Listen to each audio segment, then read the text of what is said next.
Welcome once again to Syntax Error, your pretentious philosophical pedantic podcast ostensibly about video gaming and related topics therein. Warning, this podcast contains mature language, content, and spoilers. You have been warned. Hi, and welcome back to Syntax Errors, a brief history of the end of days. And this week we decided to cover Eastern religions and paganism for what little they actually do appear in video games. I'm Jonathan Ian Manzer. We're here with Scott Thurler. Hello. The end is near. Heed my warning. Stephen Ramosi. Hi, I'm Steve. And Christopher Morgan. Hello, it's Chris. Okay, so I did a little bit of research into different apocalypses amongst cultures that aren't ours. Mm-hmm.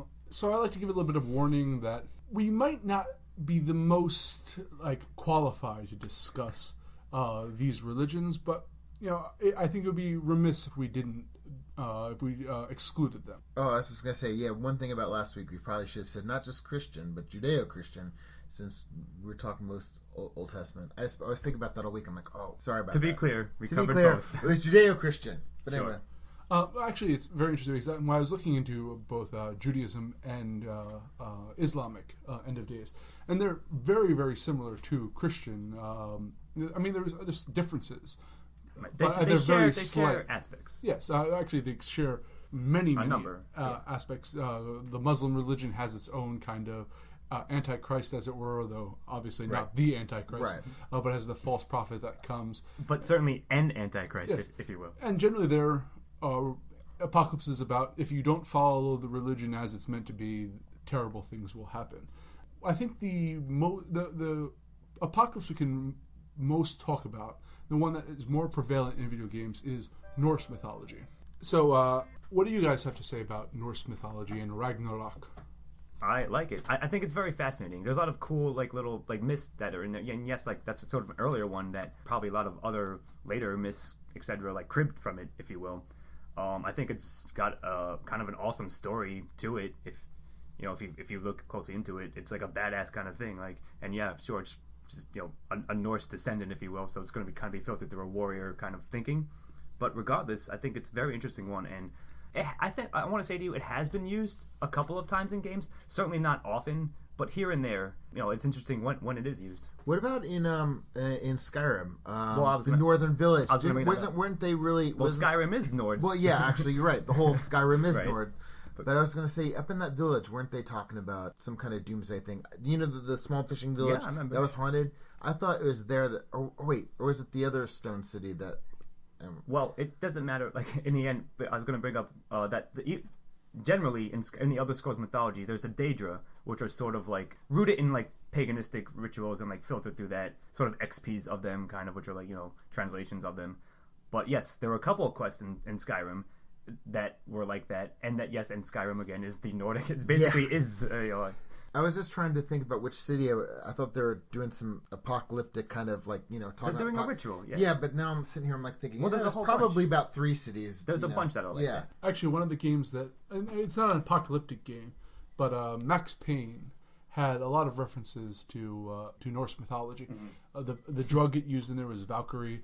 You go to a club called Ragnarok. There's the entire town or city is swamped in a blizzard. Right, and that's right. Yeah. Okay. But did they know what they were doing when they started naming them?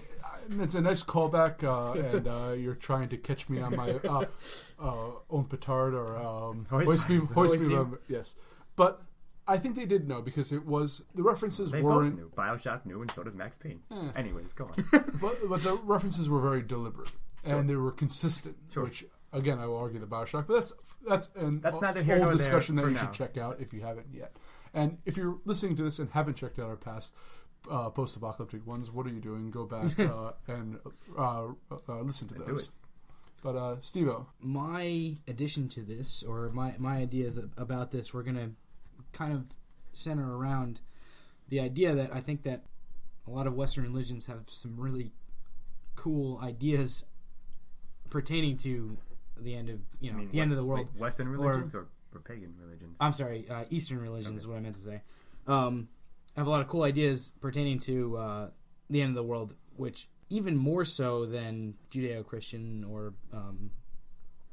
Muslim stuff could be mined really well for video game fodder. Like, there's a lot of really cool visual type stuff that happens in a lot of those. Ragnarok itself is like a massive battle at the end of at the end of the world, and like there's a few others that I'm sure we're going to go over throughout the podcast. But I think that there's a lot of really interesting things that to be found. Video game developers could do with that type of stuff.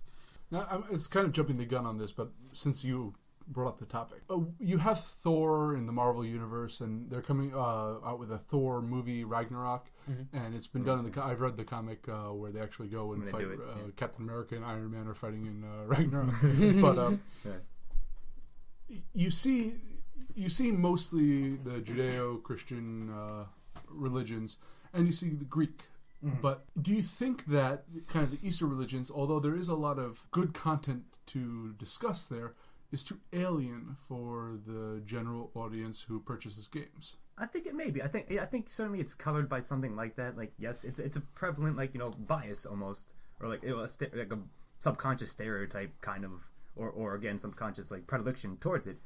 But yeah, I believe there's some truth to that for sure, and that's why I think it flows into why you see more of one and versus the other. I really think it depends on how you portray it. Really, I think you have to certainly tie it to the population that you're trying to sell the game to. But I think that there's definitely a way to bring those elements into a Western game. I was going to say, it's kind of like the traditions like you're brought up with, because I was like thinking about, from my experience as a child, like we didn't go to church or anything. Well, my grandparents did, and sometimes you go there, but usually I'd go to like mass or whatever with my friends if I stayed over their house and I had to go to this thing. And I'm like thinking like the game developers now, like, because you guys are like 13 years younger than me, but by the same token, you're still dealing with it was still at a time where you guys went to Catholic school. You were Russian Orthodox? Yes. Okay. So I'm just saying here is like from game developers, from gamers, this is a tradition we've been exposed to, and it's not until relatively recently, like the last 10 to 15, 20 years, where Eastern cultures, like aside from the aesthetics, where it's just like where it's just like, oh, I'm very, Zen Buddhist, not really know what the hell that means, that it's all the same thing, that where there's enough members of the Eastern religions out here. I mean, in the last 15 years, there have been several, the Hindu population's gone up, which I think is really cool. And, there's, you go down the street by us, and there's like the Korean church, and there's like or is that there's like about 5 or 6 different kinds of religions. Things are becoming diversifying. Yes. Yeah, it's much more diversified than when I was growing up, and probably when you guys were growing up. Is my whole point is why we're seeing. I got caught up in the details. I'm sorry, but I get it. It's Americans aren't the only group that develop video games, and in fact, I think of all the mediums that you're exposed to in America, it is the most multicultural. You have, I grew up on Japanese games. Squaresoft was my favorite back in the day. But you don't see their references to their religions are, in a sense, I don't want to say shallow, but a very surface level. Sure. I think I brought this up in they are like passing references, kind of. Yes. At best. Yeah. They'll have like Shiva in a. You can summon her or whatever. Yes, but again, they're not like in depth to the point that American and European developers or anything really will go to mining their religious and perhaps that's a cultural thing that we're more comfortable with discussing and exposing our religion than Eastern. But to the point, you mentioned earlier that there's a lot of great history to be mined. Now I could see like Americans being open to, in a sense, an Egyptian like history, but when you see like Egypt portrayed, it's very much through the lens of like the Judeo-Christian. Sure. To bring up a movie, The Mummy. I mean the newer one with Brendan Fraser, where the Mummy does the plagues of Egypt, and that's not dealing with Ra or Osiris. The actual Egyptian mythology. Yeah, this is dealing with, in a sense, Exodus. Mm-hmm. And if you did a game about Zoroastrianism and its like philosophies and its end of days, how many people know what Zoroastrianism is? Sure. I think that if you do those games right, though, you can introduce somebody to those ideas. Like, I think a really awesome thing about video games is it's a good way to introduce people to ideas, and it's a good way to explore them pretty deeply because you have so much time that you can put into a game that allows people to do that. Now, what I wanted to say was, in terms of all the, like you mentioned, you grew up playing a lot of Japanese games, but on the other side of that, how many games out of Japan or Korea or wherever don't we actually see that I'm sure some of them deal with, Eastern religion, and just as I'm sure they don't see a lot of games that come out. Oh, they might actually, but come out of America. I think that the games that we see that come out of there are the ones that people that are in charge of the money in those companies think are going to appeal to Americans and will sell over here. It just occurred to me that we might be approaching this the wrong way, because I know eventually we're going to cycle back to like getting into paganism, but thinking about when you're saying you're playing Japanese games, and I grew up like watching Gamera, Godzilla, and Ultraman, so it's like, and I'm sitting here thinking, I'm like, in American culture, in Western culture, let's say, we reference, maybe the point is we reference religion more often. Like when you're looking at, sure, like Ian said, we're just more we're prone to do it more than versus the other. Yeah, I don't even know if we do. I just think that we get Americanized versions of those those products. I think it's more ingrained into our culture. I mean, I don't know enough about those, but I know I watched a bunch of anime, and a lot of anime incorporates a lot of different religions. Actually, I've seen anime from Japan that incorporates a lot of Western religion. But I'm not saying that Eastern developers will shy away from like philosophical points of view. It's just that if you, as we mentioned in the Christian one, if you have things like Dante's Inferno or Diablo, which very much delves into the mythology and expands upon the mythology, where again it seems very surface to me. Otherwise, specifically dealing with the religion, maybe the philosophies behind the religions. Maybe not, and you're right. That's a very important distinction, but I think very valid, yeah. Yes. But perhaps we haven't, I think that you're right in a sense, we haven't seen a huge, like, mega game come out of Asia that, there's Final Fantasy, there's no, like, Final Fantasy-like game that came out of Japan that deals directly with religion, but, I mean, even the games that are, made here, or, I guess to some smaller extent in Europe, there's not a lot of them that actually deal directly with religion. It's just that we know of a few of them, and there's even less that deal directly with religion and the apocalypse. But that's the thing, is like not directly. It's like there's a subtextually in a lot of games. Sure. There are callbacks to, or at least you think there could be if you can. Well, all right. We discussed with like BioShock and all sorts of other things, but it seems to me that globally there is like, hey, one thing's going to translate is like the Judeo-Christian mythology. So whereas Westerners may not know as much about Eastern religions and ways of thinking, as we do, the way the Eastern world must be because of the missionaries and so forth, and because American culture is so prevalent. But it's more agreed that like when you need a go-to religion to go to, it's go Judeo-Christian. Everybody will understand that. Maybe everybody not understands all the Norse references in Skyrim, but sure as hell they'll know Diablo, they'll know its appearance in BioShock and so forth. Actually, an interesting point is, who are the games we're exposed to from Japan, Korea, and whatnot? Etc. Are they being created with the intent of an American audience in mind?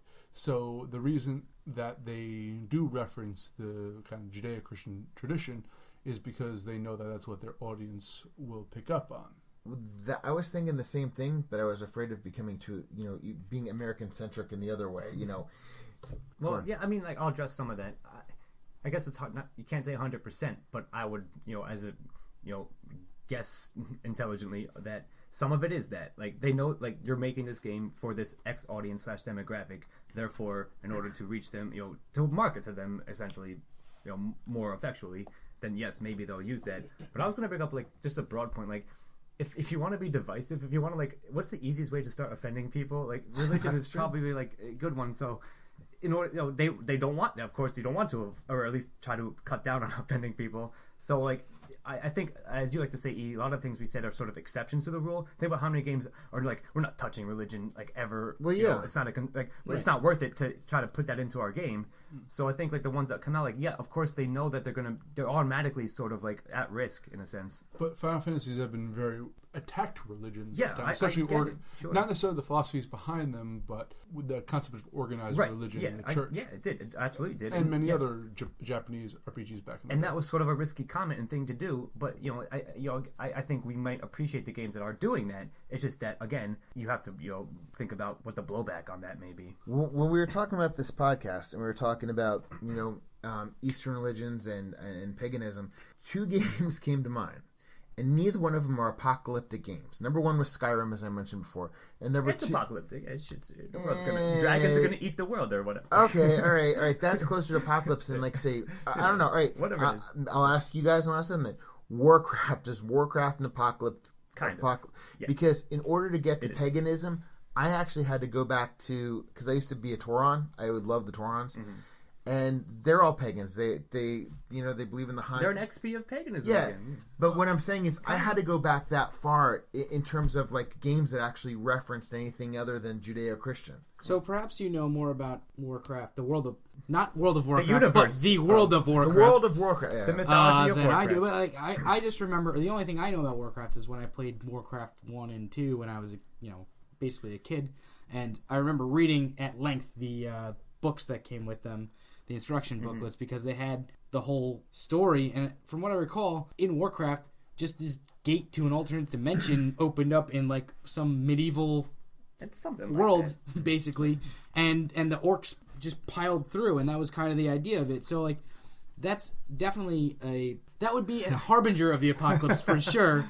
If you lived in that world and just a gate opened up and orcs started fucking just ramming down your throat. I have a quick question for Chris. Wasn't there I didn't hardly played any WoW. But wasn't there an expansion of, like, the Lich? Like, the Lich was the world-ending event. You got to stop the Lich or whatever. The world's gonna end. Right. That it? Well, actually, I was gonna go back to talk about my experience with Warcraft. I had rabbit ears at home. My television had rabbit ears. I had a DVD player, and I had my cell phone that I was so happy when it took pictures. So any Warcraft I played was either at my friend Jason's house or my friend Manda's house on their computers. Or when Manda and she became my roommate, I got to use her computer. So I only know as much about the war people's Warcraft. I only know as much about the lore of Warcraft as I could fit in those things. So I didn't really know about the history. I just knew more about the people because I was playing the Taurons. Sure. And I'd listen to all the shaman and everything like that. And so... Well, that was Warcraft 3? No, that's World of Warcraft. Wow. Oh, yeah, it was online. They were in Warcraft 3 as well. I never played... I barely played Warcraft 3, but 1 and 2 were the ones that I played. I only played Warcraft 3, but I as much as I loved it, I never really had it in the house with me on my own computer. Right. So as far as the bigger world and the mythology and so forth, I have no idea. But speaking to the culture that I played, yeah, I could say that's one pagan character I've played that I can think of. Well, I actually am a recovering WoW addict, as much as I'm ashamed to say that. Why? Okay. But it's not limited to the Taurons. You have the orcs, which follow shamanistic religion. You have the mildly racist trolls. Oh, God, yeah. I forgot. Right. So a lot of these do kind of have like different non-kind of Judeo-Christian paladins of the humans fighting. But that's what I'm saying. It seems that in order to get anything else but Judeo-Christian, you kind of have to... It defaults to the fantasy. So it defaults to the Skyrim. It defaults to Warcraft. That's true. That's a good point.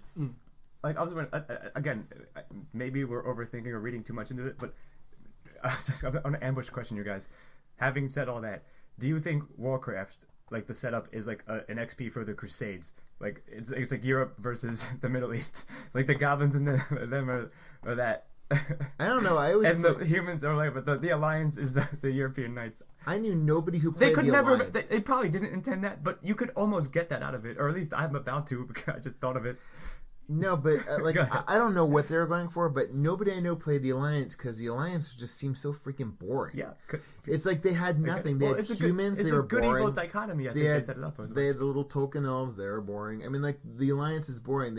To me, like there was like no interest in just like the character makeup and the character diversity. Right. So, like I said, so like this way, I only knew the Horde world, and I thought the Alliance were a bunch of stuck up assholes. So. Sure, I don't know. Like I said, like I mentioned in other casts, like Blizzard is known for okay story, not the most in-depth shit ever. So it's good enough, right? It's good enough fantasy setup, and like they flesh it out well enough. I don't know if it was an intentional reference, but you have it could represent it as all. You have the European medieval society. You have the orcs in a desert area. So I could see that, but I don't think it's. I think that's 100%. Right, but to throw your own. I think it's all built in later, though. To throw your own quote back in your face is every aspect as carefully intended as you think it is. Like maybe not, but I doubt. Or is there some aspect that like you could get out of it that they have no idea, like no intention at all of covering? Well, there's nothing in a sense original. We all build our ideas off of things that have come before. Sure. So I could see them, even if it wasn't conscious, having those comes from that. Fair enough. I mean, I'll mention, actually, now that I think about it, because I just brought up the Crusades, like, if you remember, the setup of the first Assassin's Creed was that. So, like, they included both, of course, they included the European point of view and, of course, the Middle Eastern point of view. So, like, some people in some towns were for one and for the other, and they'd be yelling, like, warnings, and, like, Saladin is marching, like, King Richard is burning down villages. I just thought of it, that's pretty good commentary. Like, it's sort of like the background setup, but it's still there, and they still included it, and you don't often see that. Okay, so I'm going to ask an interesting question of all of you. So put on your Freudian glasses. My thinking caps. Or my interesting hat. Should I get a pipe? Because sometimes a cigar is just a cigar, We're going to discuss God of War as... Been waiting for this. As the culmination of Greek mythology and the apocalyptic scenario that never existed in the Greek mythology. Actually, it's interesting. I did a little bit of research into this, and they said that the ancient Greeks kind of viewed the end of days as already happening, between the war between the gods and the Titans, and humans are just living the leftover world after all the greats have already passed. Right. So if the God of War series is a continuation of Greek mythology, what does that say about our culture in respect to the Greeks? That we all have Oedipal complexes. I don't know. The thing is, like I just said, you can read almost anything you want into it, and maybe you'll get out of it. But is it intended? Is it a continuation of Greek mythology? I guess because they're using Greek mythology. So here's a good question: what happens when all the gods die? Yeah, what happens when Kratos Where kills does them that all? leave? Does he become the new god? I've read before. And starts a new cycle. Probably people like us who have way too much time on their hands and are overthinking things, that it is the death of the Greek gods paving the way for a monotheistic religion to come That's what I was going to say. I mean, that's interesting. Kratos becomes like the Judeo-Christian god. Of course, in a sense. That's funny to think about, but did they really intend... And then his dead son, right? Didn't he have a dead son? I don't know. And then his dead son is Jesus? In full disclosure, I never played all the God of Wars all the way through. I played like 1 and 2, probably mostly 2. Just borrowing it off of people. So I don't know the whole story of all the God of War. I think the story story I know a is lot of it. Fairly forgettable in those games.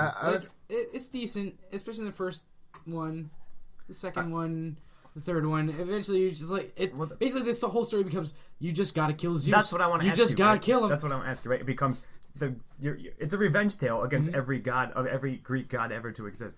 I know I've not played God of War. I know nothing about it. All I know about it is, and I'm going to reference a podcast you guys did. It's just like, I remember watching the commercials. I'm like, oh, it's that bald guy who lost his wife and kid. We're talking about empathy. So you even know that? It was just like, it was sitting here. He had this thing, and like he sees something of his wife or his kid or his daughter. He comes up, and then she turns to dust and everything. And I'm sitting here going, I know this is supposed to be really dramatic and really tug at our hearts. All this empathy sitting here, and I'm like sitting here going, this looks like such horseshit. And then you bathe in blood for the next 6 hours. But I was thinking about the empathy thing. It's just like, when did the death of a character matter? I'm like, well, to be honest with you, if you're trying to get me to buy that game, that character death did not matter at all. It's all set up though, like more or less. Like, all right, the same. Like, quick little spoiler. Not even spoiler, because Shadow of Mordor was a great game, but narratively, like, it opens with a cutscene of like the Dark Lord and whatever. Like, they just murder your family in front of you. And now you have a reason to go on a revenge against like the orcs of Mordor and Sauron. I always felt, again, like I said, I don't know all the story of God of War, but it was something like that. Like, it's just a setup for you to go on a bloody rampage, yes, and bathe in blood for the next, like, 7 hours you're going to play the game, and, like, murder everything ever and fight, like, huge giant gods as bosses. But I still think it begs the question, like, where do you actually go from there? If you're Kratos, you don't really have an end game.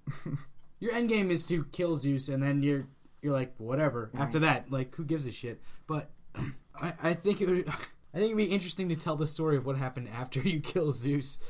Do you remember what happened at the end? I know you kill Zeus. You kill all of the gods. I don't know if you go back to your family or something like that. Don't you end the world at the end or something? Maybe. Like that? I really don't remember. All I remember is killing Zeus. Free. Finally killing Zeus and be like, yes, it's done, and then half paying attention to the rest of the game. So what is it like? Are you saying that, like, afterwards he's like, I killed all the gods, but if I can't have my family, you can't have yours either. I'm destroying the world. I don't remember. I don't think he actively does it. Yeah, but as he kills all of the gods, it starts to destroy unbalance the world. Like when he kills Poseidon, the oceans rise. That's right. That was get fucked up. I remember that too. I remember that from 3, right? I think. Yes. Most of the destruction happened in 3. I played. There was no repercussions to you killing gods in the previous 2. Right. But in the third one, it does. I guess you were killing the major gods at that point. The minor gods don't really matter. Whatever. Yeah. But it's interesting to see like the kind of American mindset where we can slaughter the pantheon that was actually worshipped by people. You know, yes, it was 2,000 years ago, but like they're just fodder for us to. You know what though? I think that's kind of keeping in the. Sorry, I think it's kind of keeping in the Greek design. Go ahead, Scott. That's sort of what I was going to say. Like, so I mentioned the game in bonus points, Aptheon. Like, the setup is that too. Like, gods have abandoned the world, and therefore the world is going to shit, and you have to assault Mount Olympus and save. It may as well be God of War. Narratively as a setup, as you just said. But you've seen that used a lot. Like, you know, it's sort of effective because, like, I'm going to take down all the gods. You know, it's a human versus God thing. And I think it's a number of aspects. Like, yes, sort of like us casting down the old gods or, like, you know, mocking them almost in a sense. Or, like, you can fight them toe-to-toe and win. Maybe it's a commentary, like a Freudian commentary, as you wanted to get into on that, perhaps. Good. But I'm going to say something I said a couple weeks ago. The reason you can do that, the reason you can get away with, like, you know, having Ragnarok or you know, or kill religions. Yeah, because they're considered globally to be myths. You can't just you know. That's why we're seeing more of it. That's why when you're seeing, like, you can't go fight Jesus Christ because that'd still be amazing. No, you cannot go fight. Right, but you can fight the devil. Yeah, it's just like it's. Yeah, but I think that there's another level to that because I think that, like, Greek and Roman in those mythologies, there was way more of a. This idea that nobody's really safe from death. Like, you in Christian mythology, you can't kill God, right? It's just you can't do it. You can try, but he'll come back. Certainly, he'll respawn. But like the Greeks and the Romans were like the George R. R. Martin of you know, societies. Like, they just killed people left and right, and you know what? That was part of the story. If that person died in that story, well, they were dead. Like, and this is kind of just taking that type of story to the extreme. You know? Sure. Oh, I absolutely agree with that. And the Norse mythologies also had that too. So right. I wish they'd mine that canon a little bit because I think it would be a very interesting game. I agree. I think it's rich for mining. You had mentioned a game. There's a game called Too Human, which I never played. It's supposed to suck as a game, but the setup is it's a sci-fi futuristic retelling of Norse mythology. So, like, you're basically, like, it's sort of a Deus Ex thing where, yes, you're named after the gods, and you have cybernetically enhanced humans, protecting mankind from the onslaught of Loki's army of machines. So, yeah, it's a futuristic retelling and, again, mining of that source material. But I don't know how well it was done or not. It's just that they use that as a setup. I like how they're taking Norse mythology and modern, even in cool. the Marvels. It seems like a cool premise, even if regardless of whether or not the quality of the game. Marvel's Thor, they were an alien species with advanced technology. Sure, and that made perfect sense. That's fine. So I don't know. I mean that's certainly that's few and far between that games do that, but at least it sounds like an interesting premise on paper. You know. I was just gonna add, like, the thing that I like about having a pantheon is that you can kill some gods and, like, you know, whatever. Like, true. When you only have one, is one or nothing. Yeah, when you only have one, that's it. What happens at the end of that? The entire universe is unmade, basically. Sure. Well, I'll mention something real quickly. Some of us have read Lucifer, the comic series, right? Mm-hmm. I have. So in that one, God, like, he's absent. Like, the whole problem is that God's not doing anything. You know what I mean? It's so like, it's not that you're fighting him. He just refuses to do shit. So and everything falls apart. It just I thought that's something you don't see often, like or use. Yeah, no, I or ever maybe. First of all, Lucifer, Preacher was like that. A little bit. Lucifer was born out of Sandman, which right. was amazing, and gave it this whole great front story. And then Neil Gaiman talked to Mike Carey. Mike Carey, yeah, it was Mike Carey, and was like, "Hey, here's the story, Mike. Run with it. Yeah. Here's this awesome story. Go ahead and make it. Just keep it good." And he did. It was a great comic, but yeah, you're right. Like, God just kind of abandons the entire universe. I was just going to say, based on what Scott said, if we're making the quick switch to comic books, then yes, Preacher, spoiler. Okay, at the end of Preacher, the gunman kills God. He goes and kills God. Patron saint of killers, I believe. Goes up and sits on God's throne. So there's one instance. Where God gets killed. That's true. Preacher is all kinds of fucked up and awesome for that. For that very thing. I also want to mention. I think next week the AC DLC comes out as part of the Unity thing, which I think is set in the feudal Chinese Empire. So I'm interested to see whether or not and how deeply they're going to touch upon the religion of the time in that time and place. Moving away from mythology for a second, how often do you see non-Christian leads in games? What do you mean? Now, if a character has an established religion, and it's not in a fantasy world, you'll see Christian characters, but I can't think of a main character that is Jewish or a main Buddhist or Muslim or anything besides Christian. Well, like I said, like earlier, like often it's nondescript. They don't really touch upon it at all, so it could be anything really. They're not going to mention any religions one way or another. Yeah, but if they do, you're saying it's going to be Christianity. Yes, I think that's true, but I can't think of any games offhand, like off the top of my head. But surely I think it is the case. I would agree with that. Off the top of my head, I can't think of anything that. There's very few games like there will be cutscenes like I was in church praying and then I murdered a bunch of people. If there is a religion that's assigned to the character, which I don't think that happens all that often. Very rare. No, it really doesn't. But if we're talking about but I can't think of any that aren't. I can certainly think of a couple that go into the Christian aspect of the main character, but I'm blanking on other ones. I can't think of any at all. No, but when it comes to like the it's not the character so much as like there's some kind of subtext. Whether playing like GTA or something, and there's like a church on the corner that you keep passing by, or if there's some analogous thing to it, like we were discussing, an aspect of BioShock might be. It's not like whether or not your character is that religion, but what's the subtext?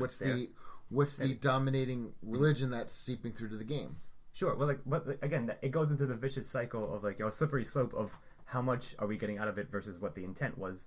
Yeah. But sure, I think you're talking about GTA 4 there, where there were a couple of missions that took place at the church, in and around the church. There's a big shootout. They did a fucking Godfather thing. There's a big shootout at the church on the church steps.